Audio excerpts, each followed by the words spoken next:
approach I said with you is the approach of the Rashbam. I see that there's an anchor, there's support for this by the Dat Mikra series. I'm handing down a map that's copied from the Dat Mikra, the Masada Rav Kook.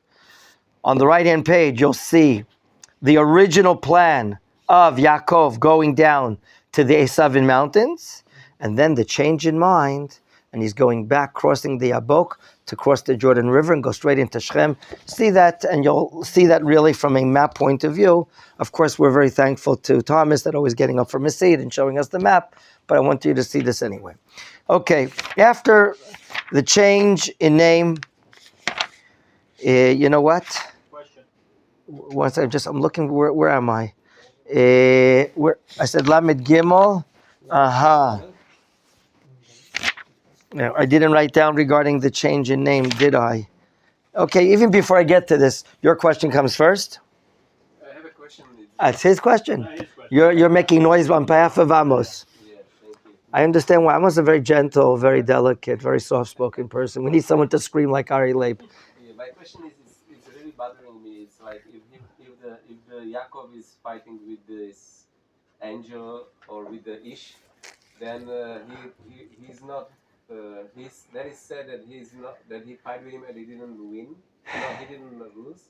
But then this angel just break his hips like this. He injures him to symbolize. That's what he's programmed for. But I mean, it's like he really shows him.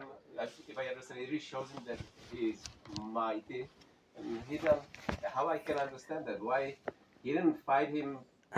He fight with him all night, and he didn't lose, and he didn't win. Who didn't lose? Yaakov. When Yaakov, as a human being, fights up against a angelic being, and the angelic being doesn't win, then let me just speak to it. Well, why didn't you win? You're programmed not to win. Meaning, Yaakov will always exist, will always overcome his matters, especially in the Galut, yet we're going to go through some pain, affliction, injury, and that's what the future application of this event. The nations of the world can hurt us, they can injure us, but they're never going to be able to obliterate, wipe us out, get us off the map. The opposite will be, I want to share with you Rabbeinu Ovadia Sforno, his meaning in something I want to get to in a moment. Before I even get to this matter, gentlemen, what I forgot to talk to you is about, the name change will be later. Okay, the first thing here, Lamed Gimel Daled, Tan Taran, Reisav runs, right? In Pasuk Daled, Vayarat Reisav Likrato, Vayichabkeu, he hugs him, Vayipol Tzavrav, Vayishakeu. And there's a weird thing on top of the word Vayishakeu, and that is that there are dots on the word, meaning you, the Sofer, you have to insert these dots. And Rashi brings the Chazal's understanding. What does it say in Rashi? Vayishakeu nakud alav. There's nikudot on top of the word. V'yesh chokim bedavar ze bebraita de sifri. Braita de sifri. Sifri is a Mishnaic midrash during Talmudic times of the Mishnah. Two opinions. Yesh darshu nikuda zu lomar shelo nishku b'chol libo. One opinion says, and that's what the dots is hinting you. You know what? He gave him a kiss, but he didn't really mean too much of love and affection. That's number one. Amar Rabbi Shimon ben Yochai. Remember Rashbi? Rabbi Shimon ben Yochai. Halachahi, it's a law. Biyadua she'esav sonei liYaakov. Ela shenichmeru rachamav be'otasha u'neshako bechol libo. Let's examine Rabbi Shimon bar Yochai's understanding here. He says, halacha. I beg your pardon? Agada? Is that what it says? Agada or halacha? Halacha. What's the difference between agada and halacha? Haggadah is a story, is a lesson, a midrash, meaning an allegorical situation, a metaphor, a philosophy, a moral, an ethic. That's the Agadah side of the Talmud and the books of the Midrashim. But there's another side of the Torah which is called the halacha. What you do and what you do not do. And here it says halacha. This is probably a surprise to some of you that came from Chutz La'aretz, that Esav hates Yaakov. Halacha. It's a weird understanding to call it halacha. But maybe Rashbi says, it's so common, it's so widespread, it's like almost 99 point whatever percent of the time, Esav doesn't get along with Yaakov. Not only does not get along with Yaakov, Esavian nations in the world, and of course, we know Rashbi had to run away from the Roman Empire. How far did he run? All the way up Rashbi, Rabbi Shimon Bar Yochai. Where did he run to?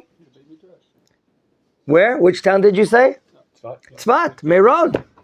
He and his son, Rabbi Elazar, hid for many years because the Romans, the Esavian Empire, wanted to kill him, and they already killed 10 of the top scholars of Israel, called the 10 martyrs. Some of you have learned it and heard about them. It's like halacha. So what's happening here? What are the dots telling me? How is he giving me a kiss? Nichmeru rachamav. At this moment, the mercy, the heart of Esav weakened, and he really kissed him with all his heart. So two different understandings on the word Vayishakehu, lin nashek. Who kissed who? Esav kissed Yaakov. What's on top of Vayishakehu? Nikudot. The dots have two different meanings in this midrashic understanding that Rashi brings, but some of us remember that Rashbi says, Esav sonei et Yaakov. And most of us coming from European and North American countries realize this over the years. And now we're only 80 years from the Holocaust. I'm sorry, 70 years from the Holocaust, 70 whatever years from the Holocaust, where the greatest tragedy happened to the Jewish people by the Esavian peoples. So that's one meaning I wanted to share with you. Any questions regarding this?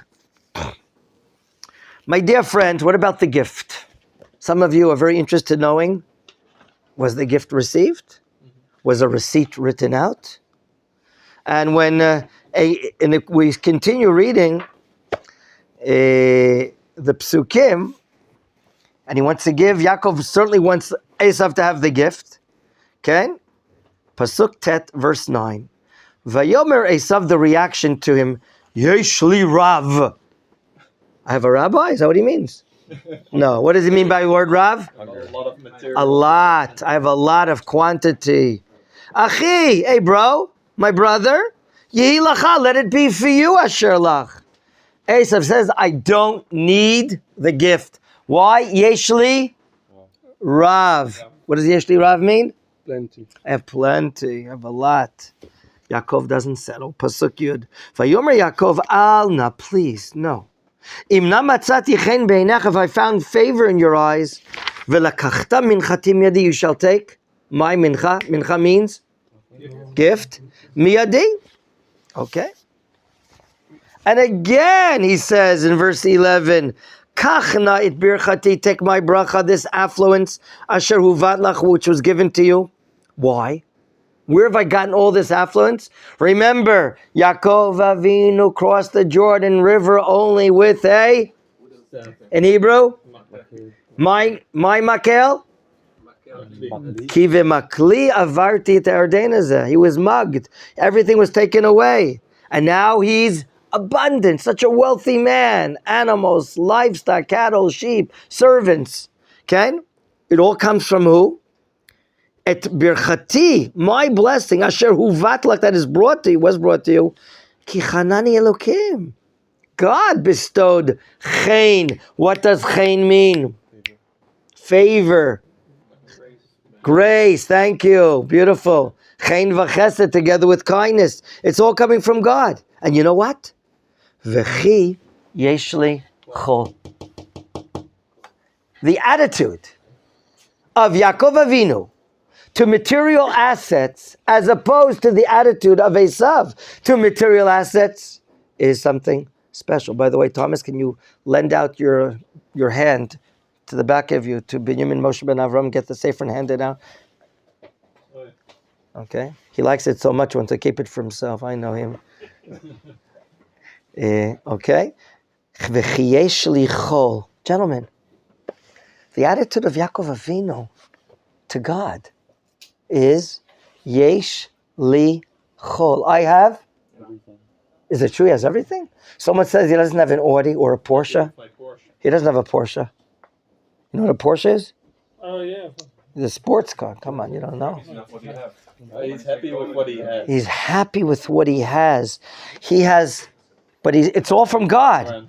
He has like hakarata tov muchletet. He has like absolute thanks to God.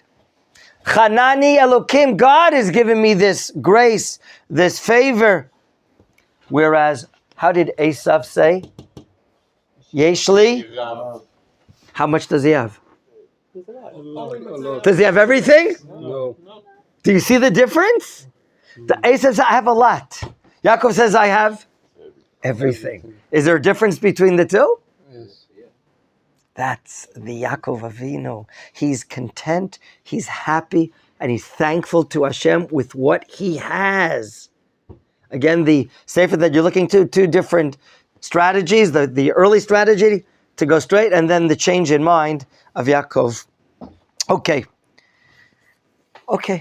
Does Mr. Esav accept the gift or not? Find the place. Show me the source. Does he accept it or not? Yes. Which words are you proving it? Yaakov, can you prove that Esav took the gift from Yaakov? Vayikach. Vayiftzar bo, he tells him again and again, and he takes it. Okay. Pasuk Yud Bet, verse 12. Vayomer. By the way, as far as demonstration is concerned, you see this blondie sitting next to me? It's you. I'm going to be... you're going to have to do a good job now. I'm telling you, you're on TV right now. You are... Anytime I want for you to come with me, you look for excuses not to come. Okay, I am Esav, and this is my brother Yaakov.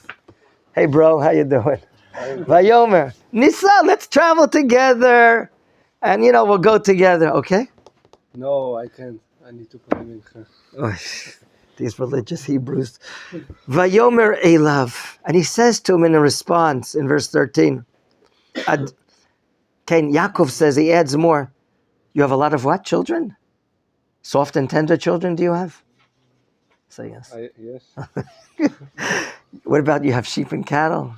Why don't you just read me the pasuk? What am I playing your part? Read me pasuk Yud Gimel in English. In verse 13, your reply, I want Yaakov to come. Let's be brothers. Come with me. I have a lot of land in the Esavian, in Edom, the Esavian lands. Come, we'll be brothers. Now we've made up. There is a reconciliation here. What's your answer? No, I have enough. In verse 13.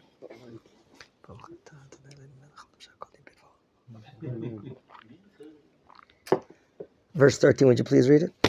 Yaakov answered, my master realized that the children are frail, and the nursing sheep, goats, and cattle are my responsibility. He has tender children. He has a lot of sheep and cattle. And there are sucklings as well. There are those that are still nursing. If they're going to be walking with Esav at the pace of that Esav is walking, what's going to happen to all his tender, loving children and sheep and cattle? What's going to happen to them? They're going to die. So maybe he didn't trust him.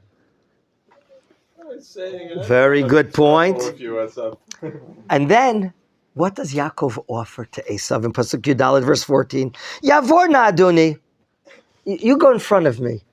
You go at your pace, lifnei avdo. Vani, Yaakov says, and I'll go according to my pace, li'iti. La'at. What does la'at mean? Slowly. A function of what? L'regel ha'melacha. L'regel ha'melacha. What does the melacha here mean? Yeah, but what does it mean? The possessions I have, the wealth that I have, that I earned through my work, asher lefanai, and the regel item according to the pace of the children. You know what? I'll meet you later. Ad asher avo el Adoni se'ira. A very diplomatic answer. I look, it's obviously, I have to walk very slow. I have a lot of other things. Have you ever seen a cold shoulder before? Cold shoulder. Oh. Have you heard of that expression? When you give someone a cold shoulder, do you know what that means, Thomas? Yeah, I know. What does it mean? Like, for example, when somebody asks you to hang out and you say, oh, maybe another time or...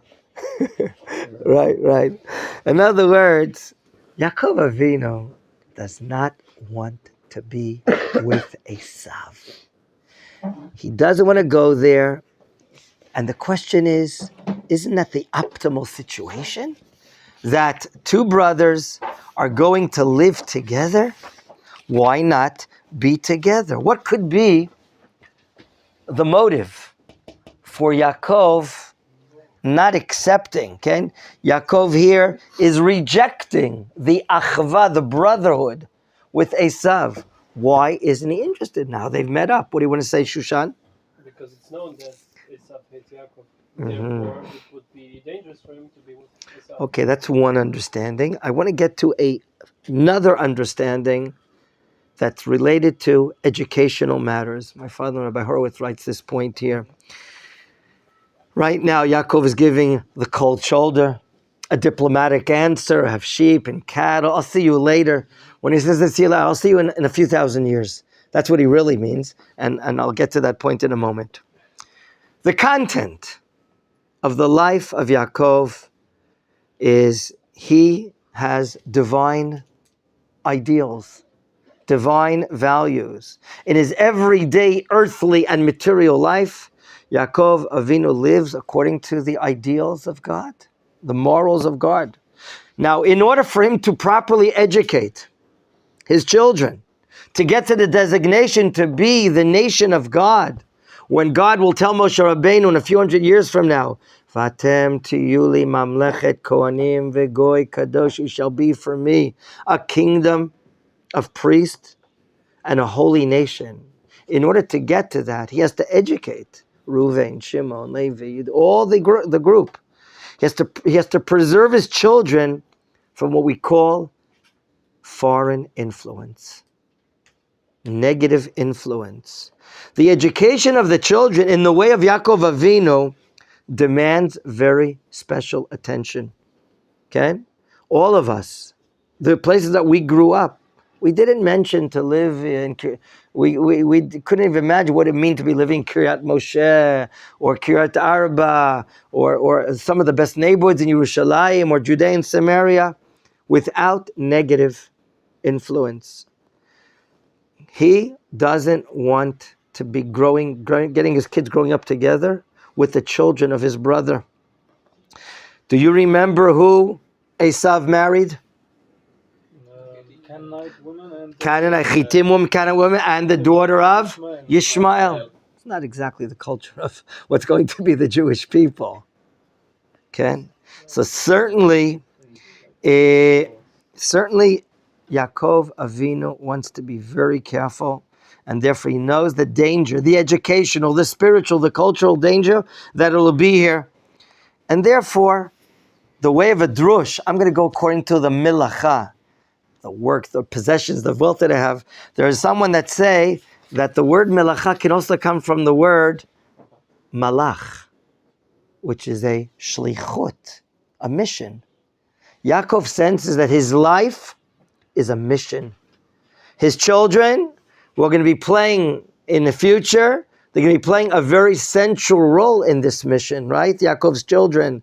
Therefore, he has to reject diplomatically with the cold shoulder, make up an excuse to Esav, and therefore he sets him off. Does Esav accept this in the end? Yes or not? What does the Torah tell us? What does Esav do? Yes. Where does he return to?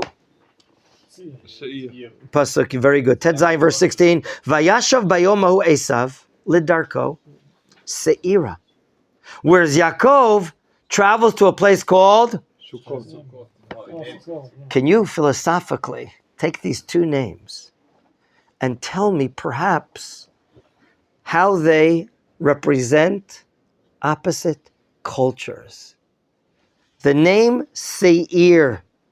Does anyone know in the book of Vayikra, there is a manner of idolatry that we're not allowed to bring our sacrifices to? The Seirim. Do you know what Shadim are? Ghosts.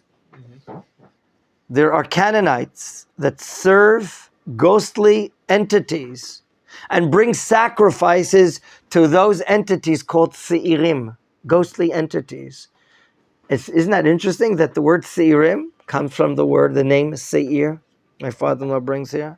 Whereas in contrast, Yaakov now is en route to the place called Sukkot. What do you remember? God commands us at Sinai with the word Sukkot.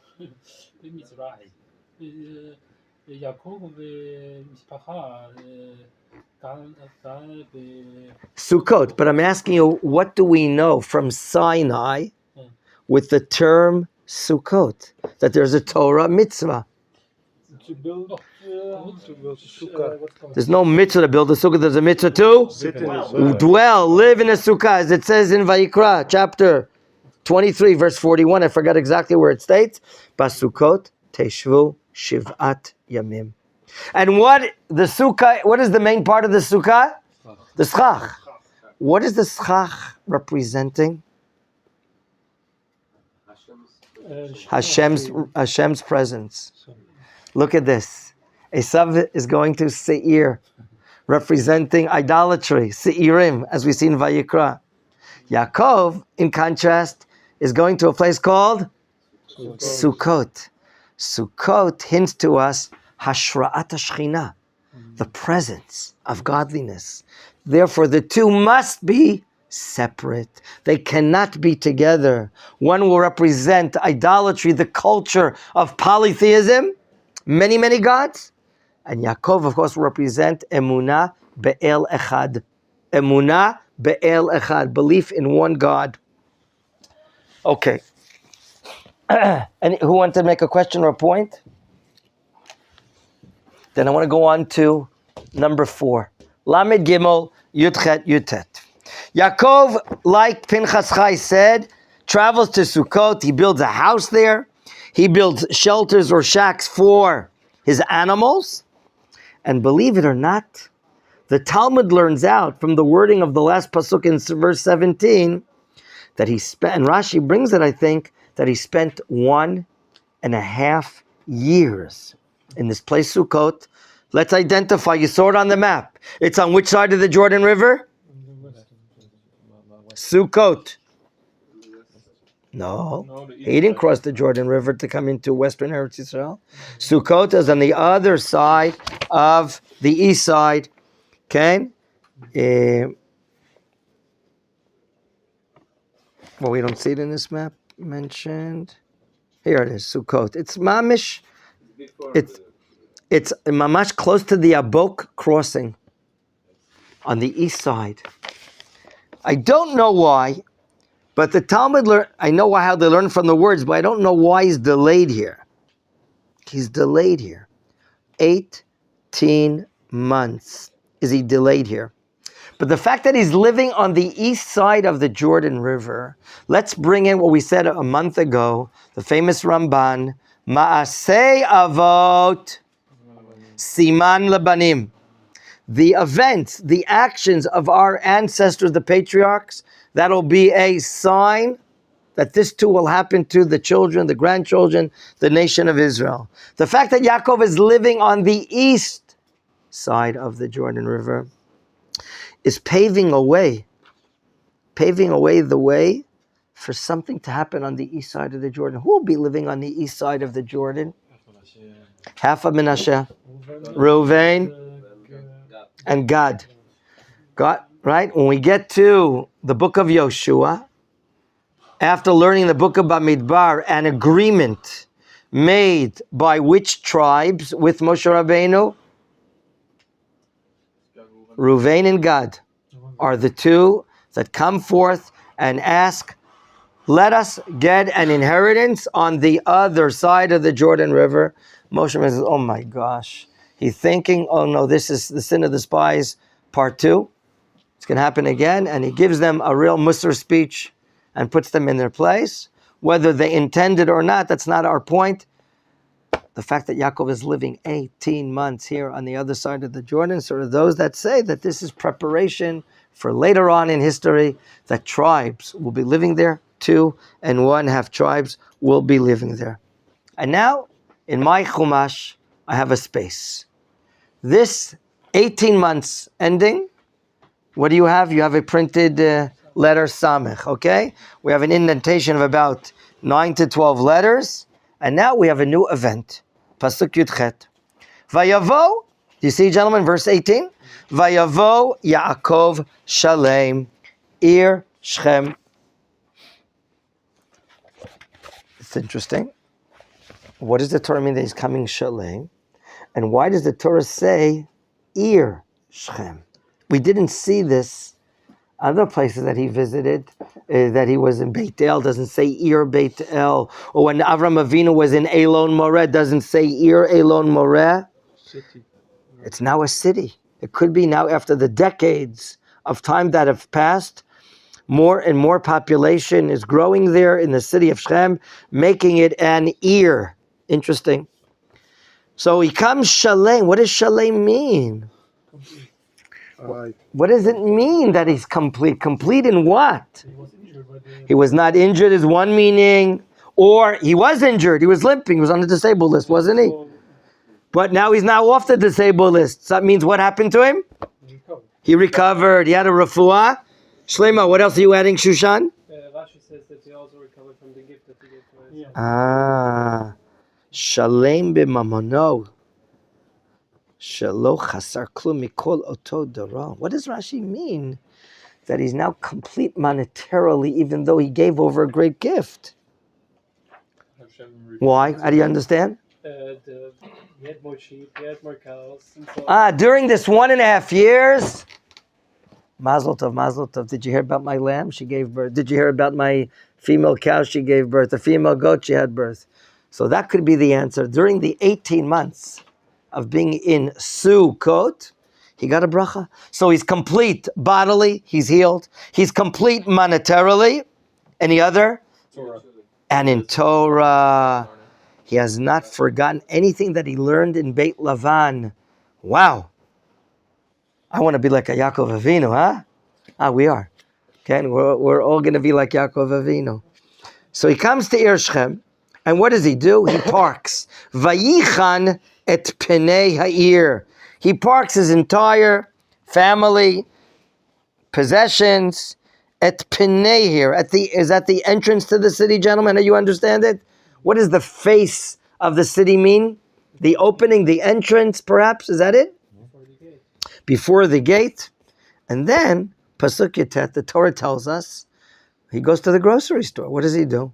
Vayiken, he purchases et chelkat hasadeh. There's a place which is very specific, called a field, a chelkat hasadeh. Apparently it's an area with no hills. It's very clear, very specific.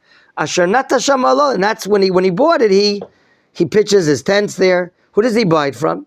Miyad b'nei chamor of Yishchem. And how much does he pay? B'me'ah ksita. Apparently currency there is ksita. Well, I've read better magazines than this, where, it was much more interesting studying about the purchases. Well, what do we have to know about purchases here? What is this, a storybook? There must be reference, there must be importance, value, or significance. Why does the Torah share with me? Yaakov comes to Shechem, first place, and now he's buying property. What is he, a real estate agent? Who has an answer? Mr. Mizrachi, what do you think? What's important that the Torah to share with him? He's buying property. He's buying a field. By the way, he wants independence. He wants independence. That's a nice idea. That's a good idea. By the way, before you give another reason, do we know where this property is today? Kever Yosef. When Moshe Rabbeinu gave over to Joshua to come into the land of Israel, the bones of Yosef were with him, and they were buried in that place there. With a raise of hands, who has visited this ancient site of Yosef's burial? You're impressed, aren't you? Yes. I thought you would be. Thank you. I visited there several times. 2-3 times, we would take our students on a Shabbaton to Elon Moreh, and as part of the Tiyul on a Friday, this is before 1987, before 88, before the Intifada, and then we would go into Shechem and pray and see Kever Yosef, and then we spend the Shabbos in Elon Moreh. But I also went, there are now, in the last 10, 12 years or so, there are entrances guarded by the army. Armored cars and armored buses go into Shechem. Sharpshooters all over around. And usually it's 11, 12 o'clock at night. And I've gone with the Yeshiva High School of my son once or twice for slichot and other times. And so I was there a few years ago as well. And almost every month there's an entrance that they go in. It's organized by the Regional Council of the Shomron. In any event, so yes, we know where this field that he bought is the place of Kever Yosef. What? We wondered why. Why is he buying property, Thomas? You were about to say. Everlasting acquisition at the Menachem. It'll be an everlasting. Here is the title, unquestionable. No one can debate it. Of course, comes the others and they're debating. It belongs to them. They say that's right. That's another good point. What do you want to add? Also, like we learned about Abraham, Shemitah, and Yoel. Like, he has to take it back. Like, because Abraham had to take, because like with Shemitah, it was actually his land. But like with the Yoel, went 50 years, he had to Yovel, right? Yovel had to play. So what's the value that Torah is sharing with me that he's buying this so he can keep the Shemitah in the future? No, so basically, like before the Yovel comes, he takes it back. He land again. He buys it back. Ken. But what's the value? The ultimate value, yes. He wants now to start his nation here. He wants Uh-huh. to, there to spread. It can't be corrupted by anybody else from the outside. That's right. That's correct. Oh, so now when I get to the mitzvah, who said that? Amos. Ibn Ezra. Heard of him? Rabbi Avram ben Ezra, very down-to-earth, simplistic commentator, doesn't get into midrashim, doesn't get into these spooky things and all those matters. Please listen to what the Ibn Ezra says. In answering our question, is Yaakov Avinu interested in Nadlan and real estate? That's what the Torah is teaching me? No. Or yes. Lehodia ki ma'ala, I'm reading in Hebrew. Lehodia ki ma'ala gedola yesh le'eretz Yisrael. Umi sheyesh lo ba chelek, chashuv hu kechelek olam haba. It's hard for me to close my mouth. I'm so astounded. I know it's a problem. Flies might come into my mouth. I know, but wow. Yaakov Avinu is teaching us the virtue that there is for the land of Israel. That if you have a parcel of land, you own property in the land of Israel, that's like having a part in the world to come. Ibn Ezra. In the world to come. Okay, let's get some money together. Let's go out and buy some property. Take out your checkbooks, gentlemen. We're going to go, right? Okay. So you see what's happening here. The Malah, the Ramban, by the way, Nachmanides brought the Ibn Ezra as well. He agrees. Wow. To buy property in the land of Israel is connecting to eternity, connecting to the divine matter. Isn't that amazing? That's the beauty of Judaism, that even in the earthly, physical, material matters, there's holiness. There's so much virtue. Isn't that amazing? Okay. Today, property in Israel is very expensive, right? Some of you know that it's one of the most expensive cities in the world. It's probably Tel Aviv to live in, right? It is. It is? Yeah, the most expensive. The most expensive? Yes. Really? Then it's Singapore and then Tel Aviv and San Francisco. Yeah. More than Manhattan? Oh, yeah. Wow. Last year was in the news. Tel Aviv is the most expensive in the By world. here, So- 2019 was Tel Aviv. Okay. So maybe the prices went. They're all expensive. Okay. Gentlemen, wow. Shechem, the city of Shechem. Isn't this interesting? Let's draw another parallel together. Masei avot siman labanim. We said before, the actions of the avot are signs for the children. Avraham Avinu, when he came into the land, Bereshit, chapter 12. There you go. Where did he go first into? Shechem. And he went to a place that he called Elon Moreh, and he gives thanks and gets revelation to God. Wow. Yaakov Avinu, first time back in the land after, how many years did we count? 34 years or something? What did we count? 34 years. The first city he goes into is Shechem, like Avraham Avinu.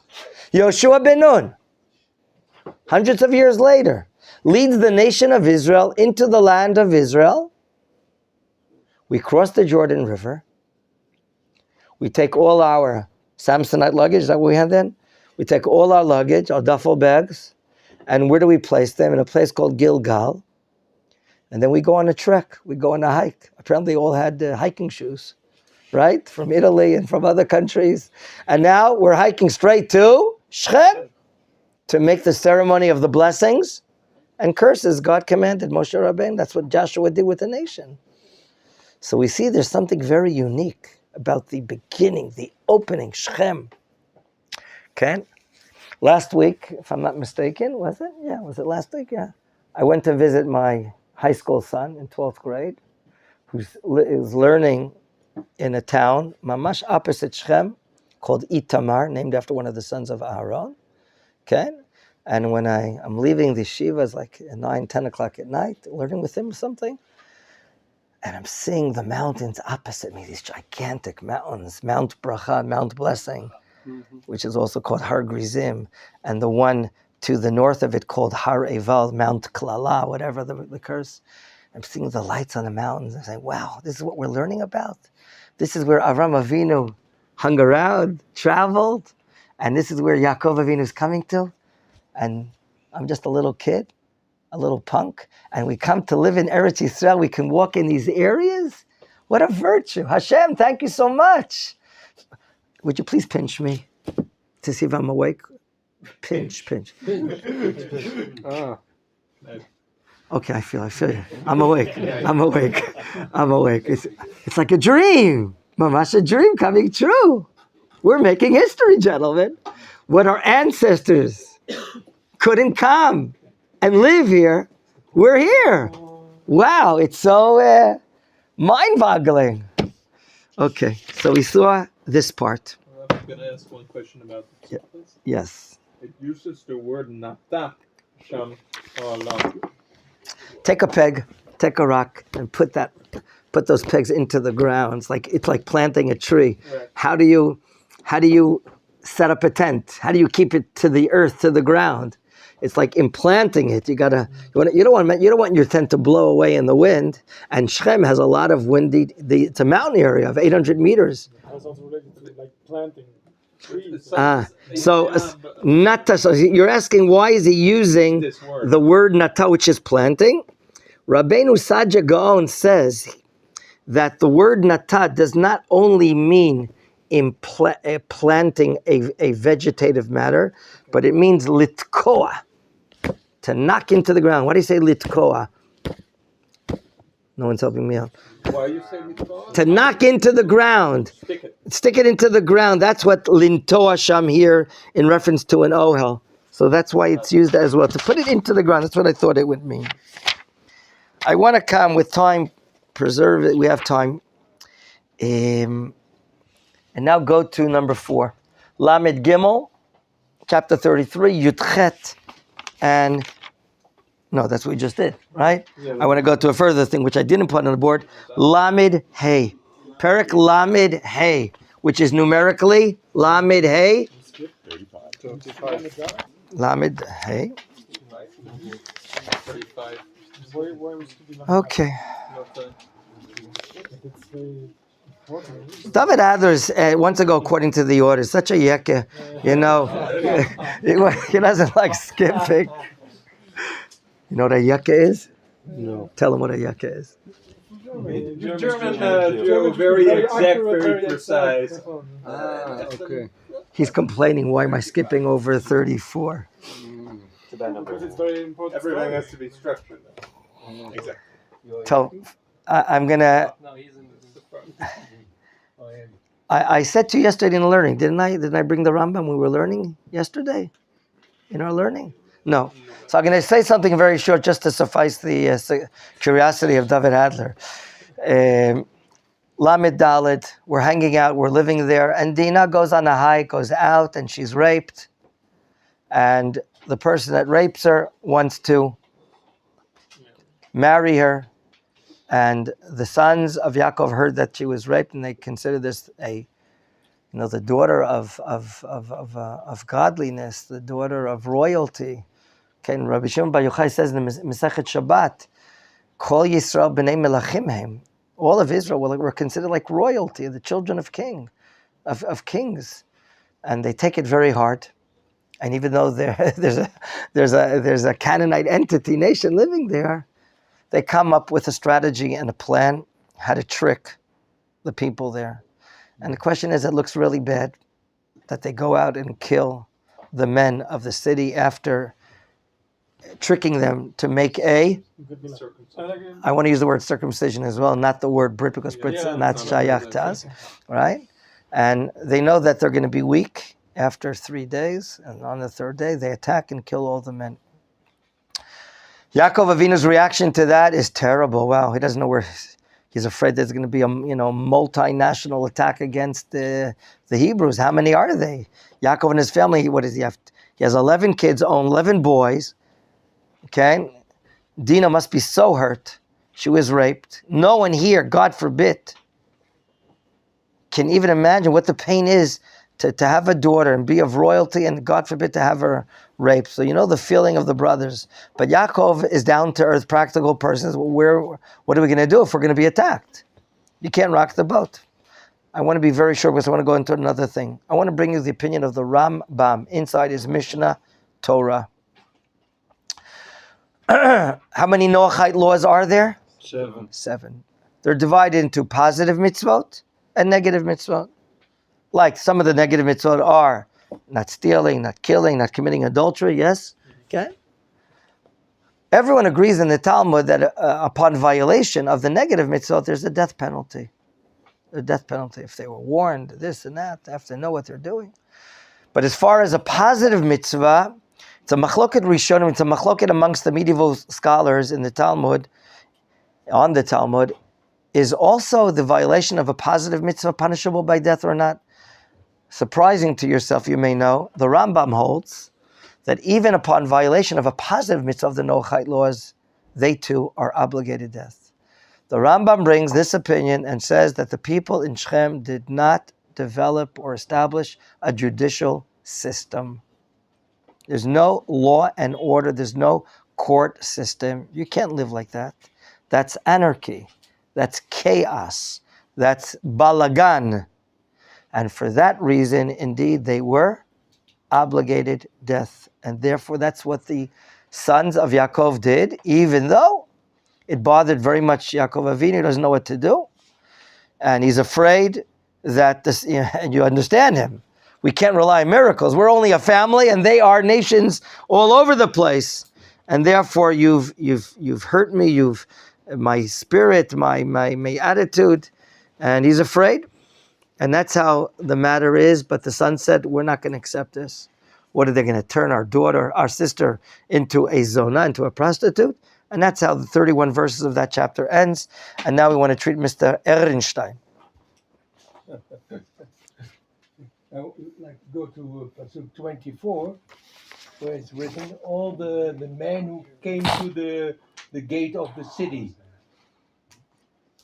So my question is, there are also other people who didn't come.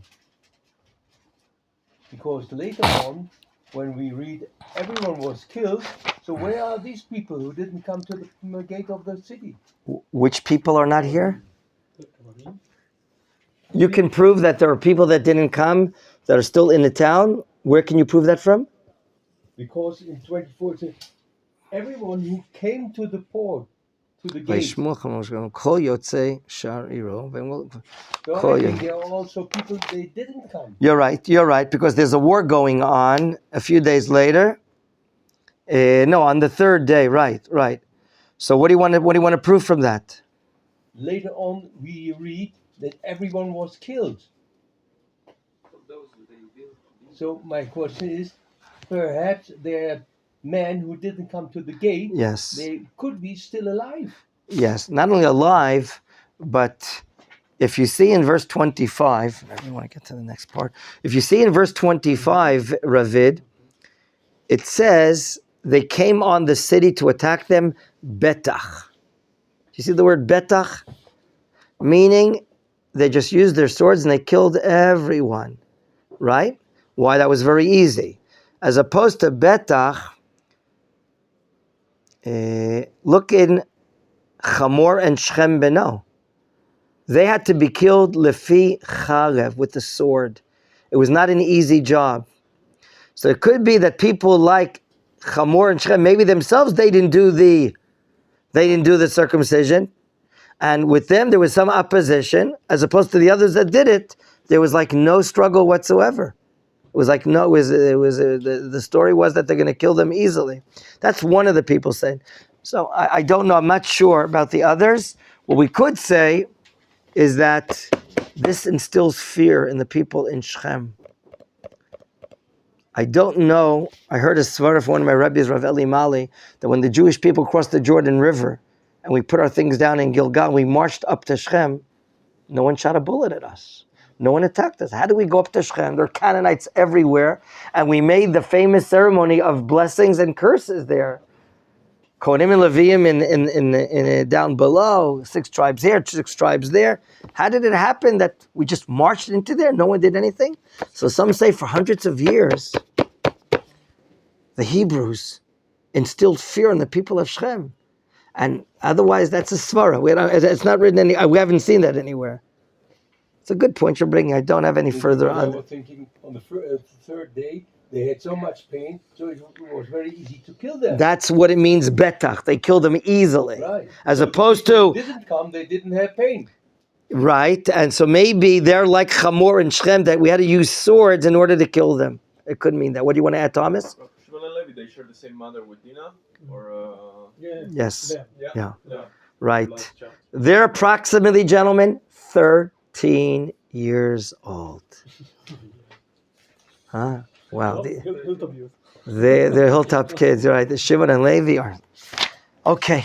Shechem, they throw out. Yaakov travels in which direction? South. And he arrives to which place? Beit-El. He comes to Beit-El. Notice in Pasuk Tet, verse Tet, I want to treat right now until the end of the shore, verses 10, 11, and perhaps 12. We'll see. Vayera Elokim el Yaakov od. Wow. Bevo'o mi Padan Aram. Yaakov Avinu Ken now arrives in Beit-El. Was he any time in Beit-El? Of course. When? Dream. In the dream. The beginning of the trials and tribulations and the traveling of Yaakov starts 34 years ago when he gets the prophetic dream of the Sulam Yaakov, the ladder of Yaakov. Malachei Elokim Olim V'yordimbo. And who's on top of the ladder? Hashem. And now what do we see? Vayera. Some commenters think that Tziv Volozhin, I didn't bring him. He says, never ever, during these 34 years, ever since he left Beit-El, did he merit a revelation of God's Shekhinah. God spoke to him through an intermediary called like a Malach Elokim, like an angel. It could be a Vayomer, but it was never a Vayera. What is special about, and God appeared? It's a higher level of revelation. Why is he getting it now? Because now he's come home. Now he has finished his difficult test that God promised him a round trip ticket. Do you remember? And now he's arrived. We call that in Hebrew a sgirat ma'agal. The closing of a circuit. I don't know what it's called in English. Is it? I don't know what the sgirat ma'agal. What is it called? You say close the circle. Finish, completed. To 20 what? It's coming full circle. It's coming full circle. Okay, I don't know. And there's an expression right now, the circle is completed. He left Beit El, and now he's coming back. Well, complete with 11 sons, 1 daughter, with possessions and wealth. What does he get from Hashem? Vayera. God appears to him. It's a higher level of appearance. And what does he give him? He gives him a bracha, gives him a blessing. And what does he say? It is now time for a name change. And I want to understand, what does this name change mean? It says in Pasuk Yud, Lo yikarei shimcha od Yaakov. Your name will no further be Yaakov. Rather, ki im Yisrael yeshmecha. Vayikrat shemo Yisrael. Is this the shinui shem, the change of name, just like by Avram Avinu, or is it different? By Avram Avinu was originally called, and now his name is changed to Av Hamon Goyim, a different essence, and that name will be put on him for eternity. Here, Yaakov's name is now changed for eternity or not? No. Huh? No.